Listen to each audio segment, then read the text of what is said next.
बानो साहिबा, peoples party ये कह रही थी कि इलेक्शन की तारीख इसलिए नहीं दी जाई थी कि मियां साहब नहीं आए। खुद मरियम नवाज साहिबा का भी स्टेटमेंट है इस हवाले से। अब क्या तारीख का ऐलान होने लगा है या सुप्रीम कोर्ट ही को कोई एक्शन लेना पड़ेगा? अस्सलाम वालेकुम। तारीख का तो ऐलान नहीं हुआ, एक हफ्ते का ऐलान हुआ है। लेकिन वक्तन फवक्तन उसके बाद जो हालात हैं वो रिजल्ट का ऐलान जरूर कर रहे हैं कि रिजल्ट इसका क्या होगा। बाकी पीपल्स पार्टी कह रही है, अच्छी बात है। जाहिर है उनके ऊपर एक लेबल लगा हुआ है जमहूरी जमात का, और वो इलेक्शन का कर रही है कि पीपल्स पार्टी कंफर्ट जोन में है। अगर आप नून को देखा जाए तो नून को तो यही नहीं पता कि क्या हालात होंगे और क्या नहीं होंगे। लेकिन यहाँ पीपल्स पार्टी अपने सिंध में कंफर्ट जोन में है कि कुछ हो ना हो, सिंध तो है। तो शायद उस वजह से, वरना तो जो आखिरी दिनों में जो लेजिस्लेशन हुई है वो आवाज उस वक्त उठानी कि जिस वक्त सदर से इख्तियारात लेके इधर दिए गए और निगरान इख्तियारात बढ़ाए गए और सब मामला तय हुए। और सबसे बड़ी बात, अभी आपने काफी अच्छी बातें पीपल्स पार्टी के लिए कही, और जिस तरह ये कह रहे हैं ख्वाजा आसिफ का बयान, इनकी तमाम बातों को वो कह रहे हैं कि पानी फेरने के लिए काफी है कि क्या ये बच्चे थे, ये 16 माह से हमारे साथ थे और इनको पता था कि क्या होना है और क्या नहीं होना। दूसरे दिन उनका बयान चला, यानी कि जो गेम प्लान था और ये सारा कुछ था वो पीपल्स पार्टी को पता था। लेकिन जाहिर है वो आपने कहा कि तारीख का हिस्सा होगी, तारीख में नाम भी तो लिखवाना है जमहूरियत पसंद इसका। बाकी तो आप कह रही हैं कि इलेक्शन वो की ऊपर ऊपर से कह रहे हैं they don't really want election, जबकि वो कंफर्ट जोन में भी हैं। जाहिर चाहेंगे, इलेक्शन तो चाहेंगे। देखिए सब कंफर्ट, वैसे देखा जाए तो सब कंफर्ट जोन में है।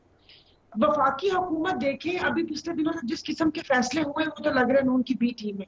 जिस ये तरीके बड़ी से अहम बात है। साहब मैं माफी चाहती हूँ, बुखल होने की। आपकी ट्वीट है मेरे सामने, आपने लिखा वफाकी हुकूमत के बारे में, पर्टिकुलरली आपने प्राइम मिनिस्टर के बारे में लिखा, इनको गैर जानिबदार कौन कहता है, शुरू से ही पार्टी थे, this is you quote and quote. जरा इस पे रोशनी जी डालिएगा। जी। तो वो जब वो आहद चीमा साहब, फवाद हसन फवाद और तौकीर शाह और ये सब हो, और अब भी जिस किस्म के फैसले हुए, और अब मोहसिन नकवी साहब ने जिस तरीके से वो किया, उसमें कुछ शक की गुंजाइश रहती है। और जिस तरीके से हम यहाँ अपने सिंध में फैसले होते हुए देख रहे हैं, तो वो यहाँ पर पीपल्स पार्टी की हुकूमत है। लेकिन मसला ये है कि वो डोरे तो इन्हीं के हाथों में, बैठे कोई और हुए।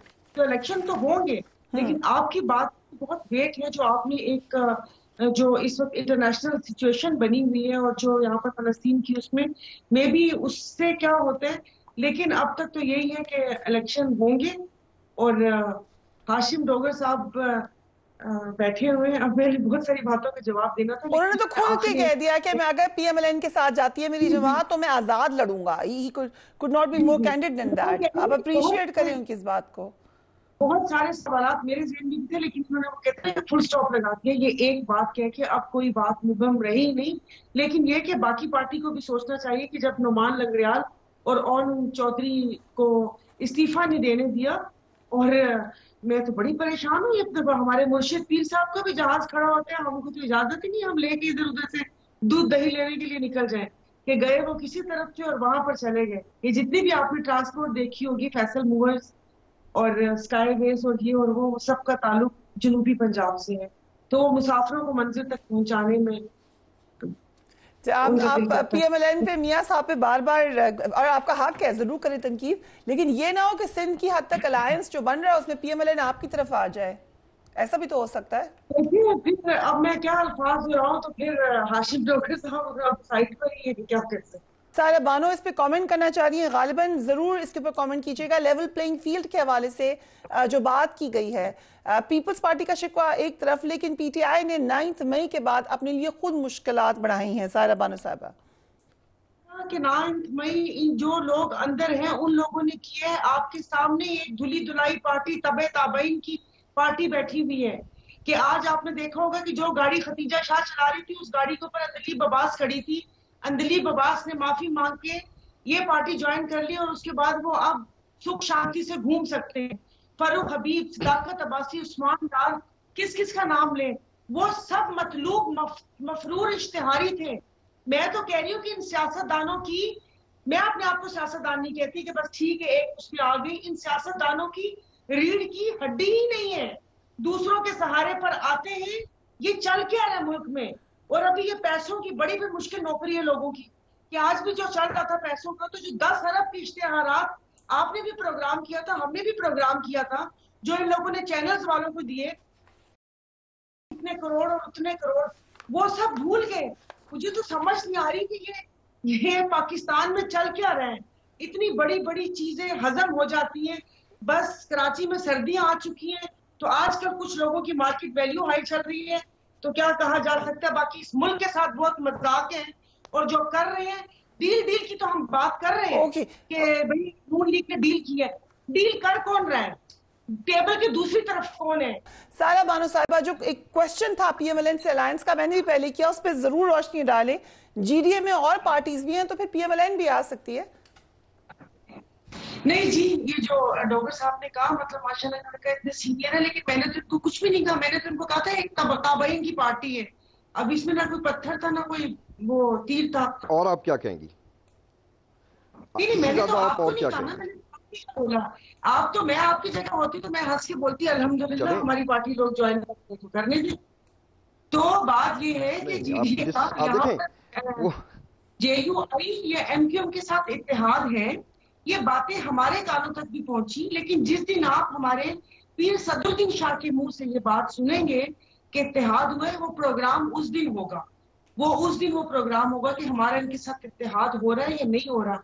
और बाकी जो दूसरी पार्टी, चले हम भी सिंध की बड़ी पार्टी, आपने कहा कि इस मुल्क के लिए किसी ने नहीं कहा, माशाल्लाह से सूर्य बादशाह की जो तारीफ है वो उठा के मैम, देख लीजिए। साया मैम, क्या आप पता भी नहीं, ऐसे खुल के कह सकती हैं जैसे कि हाशिम डोगर साहब ने कहा कि अगर मेरी पार्टी ने कहा कि अलायंस हो रहा है पीएमएलएन से तो मैं छोड़ दूंगी? मैं जी अल्हम्दुलिल्लाह, मैं बात मैंने की है, मुझे खुदा पाक, मैं आपको यही मैं कहती हूँ, हमारे यहाँ ये मैं जी नहीं होगी। चले मैं आपको इधर उधर घुमा के क्या मैं बात करूं कि जाहिर है वो कुर्सी है, जनाजा तो नहीं है, और खुदा ना करेगा ऐसा कुछ नहीं होगा। और इनकी मैंने इस बात पे बहुत तहकीकात की है, तहकीक की अपनी पार्टी में कि अल्हम्दुलिल्लाह कोई साबित करके दिखा दे जीडीए किसी ने नहीं बनाई। GDA grand democratic alliance Sindh की जो कॉन्फ्रेंस जमातें और बाकी दूसरी जमातें, उनका एक इत्तेहाद है, वो हमारे पास right right. Ejazuddin, last word to you Dogar साहब, we have literally 1 minute, last word to you. मैं आखिर में ये बात कहना चाहूंगा, चलें सायरा हमारी बहन है, अगर मेरी कोई ऐसी बात से उनको, क्योंकि ज़ाहिर है अब आप लोग खुशी खुशी जाएं, सबने क्लैरिटी दे दी। I think we should all agree to disagree मेरी नाउ। बहन है, नहीं मुझे कोई उनसे, और इवन जो बाकी पार्टिसिपेंट्स हैं, मैं सिर्फ आखिर में ये कहना चाहता हूँ कि माजरत के साथ इधर एक 9 मई नहीं हुआ, 2 9 मई हुए हैं। एक 9 मई वो हुआ है जो पाकिस्तान तहरीक इंसाफ ने किया, और दूसरा 9 मई वो है जो 16 माह के अंदर पीडीएम की हुकूमत ने किया। उन्होंने फिजिकली आके डंडे बरसाए और गेट तोड़े और घरों को आग लगाई। इन्होंने गरीबों के घरों को आग लगाई, वहाँ पे उनके चूल्हे इन्होंने ख़त्म किए। तो मैं तो समझता हूँ कि ये दोनों ही इसमें बराबर के शरीक हैं, और इसीलिए मैंने ट्वीट की थी कि लेट्स फाइंड सम ऑल्टरनेट, कोई सब्सटीट्यूट, कोई ऐसा शख्स जो दिल में दर्द रखता हो इस आवाम के लिए, इसका माजी में ऐसी चीज़ें ना हों जिन पे हम शर्मिंदा हों।